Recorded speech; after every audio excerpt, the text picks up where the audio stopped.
Alright, mula sa palengke ngayon naman Pilipinas, alam nyo ba na bukod sa isinasagawang operasyon ng ating pamahalaan kontra sa droga, patuloy naman ang panguhuli ng MMDA, ng LTO, ng LTFRB at maging ng PNP Highway Patrol Group laban sa mga kolorum naman at sasakyan. Bukod sa ito po ay delikado, ay hindi po tayo nakakasiguro sa kaligtasan ng mismong sasakyan. At just pag namalas-malas ka pa, nagkaroon ka na aksidente, wala kang mahahabol dahil wala o peke ang mga papeles. Walang mananagot, no? Oo, kaya pag-usapan natin ngayong umaga yung patungkol sa mga kolorum na PUV. Kasama po natin si Mr. June Magno, ang presidente ng Samahan ng mga Tsuper at Operator ng Pilipinas, Genuine Organization or Stop and Go. Magandang umaga po, Sir. Morning, sir. Good morning, Pilipinas. Yes. Okay, sir. Yan. Sa buong Pilipinas, balita namin na medyo marami ang kolorum. Unang-una po, para sa kaalaman ng lahat ng mga viewers natin, ano po ba yung kolorum muna?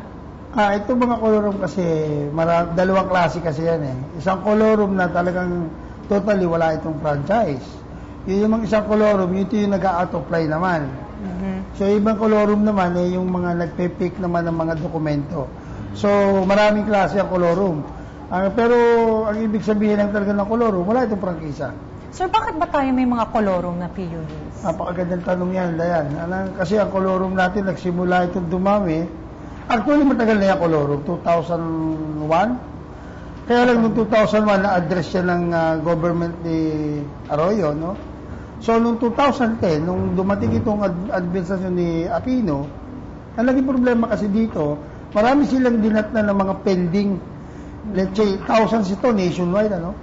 Mga pending ito na yung iba niya talaga i-release na lang, yung iba natapos na yung mga documentation, lahat ng proseso tapos na. Nung dumating itong Aquino government, hinold lahat nila ito.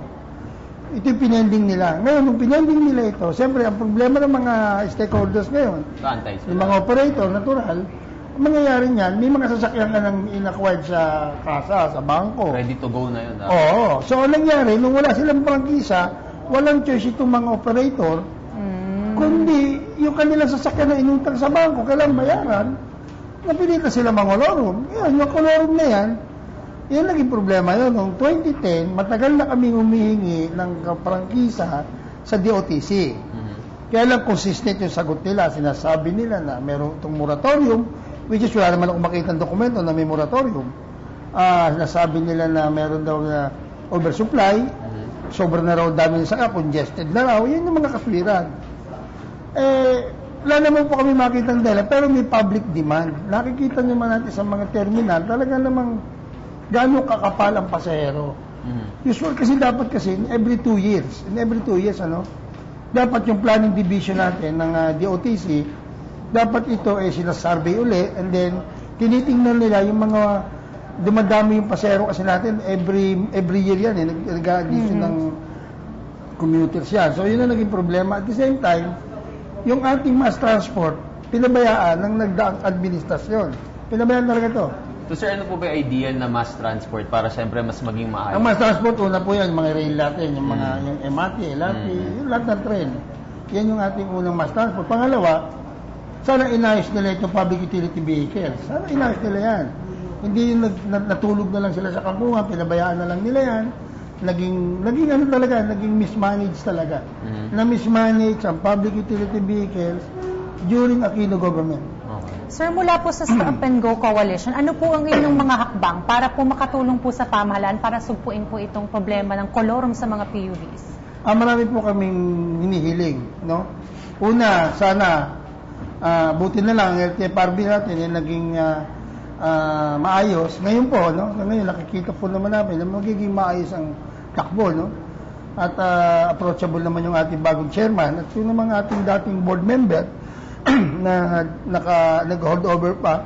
Hopefully, sana nga manatili dahil actually si BM Into, board member Into naman, okay naman at siya lang yung nakakaintindi sa amin na talaga namang kumbaga sa nakikita yung problema namin na ina-address talaga sa kanya na sinasagot naman. Kaya lang, siyempre, board member lang siya, hindi naman siya ang chairman, so wala siyang magagawa. Maganda naman yung ang aming mga proposal kasi, marami. Kaya lang, kung isa-isahin natin dito, medyo matatagalan tayo, no? Yung pinaka-importante na lang, sir. Pinaka-importante ngayon.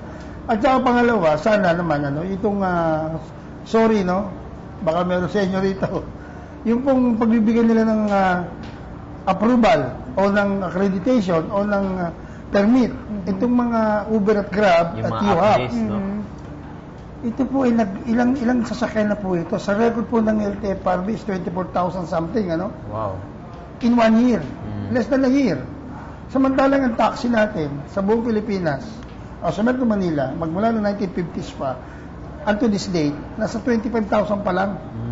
Ito less than a year. Natapatan na halos.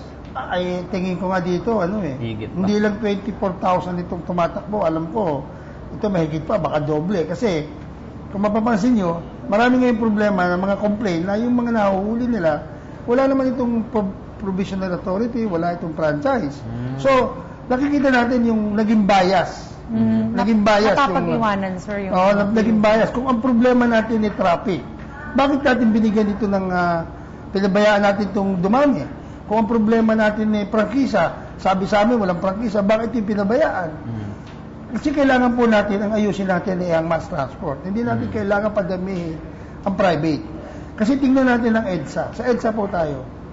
Ang tumatakbo sa EDSA, 80% po niyan is private. Okay. 20% lang yung public utility vehicles. Pero ang sakay po ng private is 20% lang. Samantalang ang sakay ng 20% na PUV, 80%. So baliktad yan eh. So dapat siguro dito, i-reduce natin yung private at ayusin natin yung public. Okay. Yun po nakikita namin solution dito para po, hindi po lumalaki kalsada eh. Okay. Pero dumadami ang tao, dumadami ang sasakyan.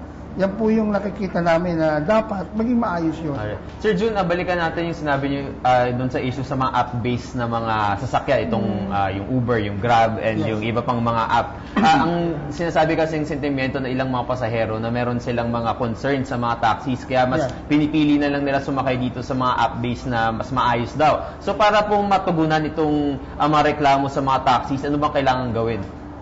Una, isolated lang yung cases ng taxi eh. Okay. Hindi natin tatanggalin yan. Lahat talaga may kalokohan eh. Alam naman natin, kahit siyang gubat, may ahas dyan.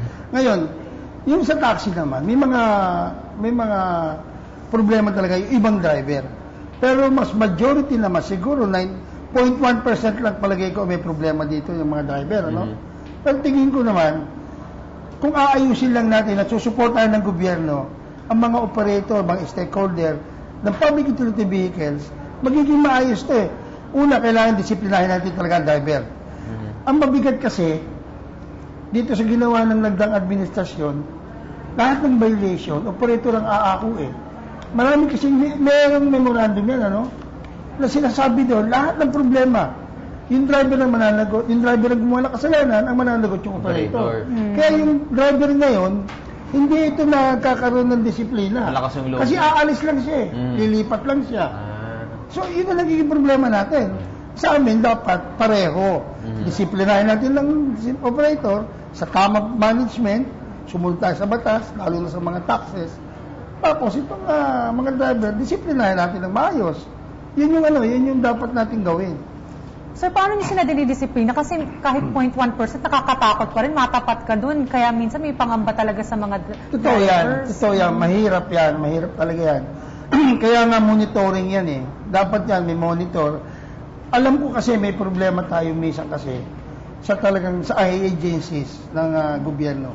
Yan ang may problema minsan, Katulad ng colorum. Hindi naman dadami yung colorum kung di tinotolerate ng gobyerno yan.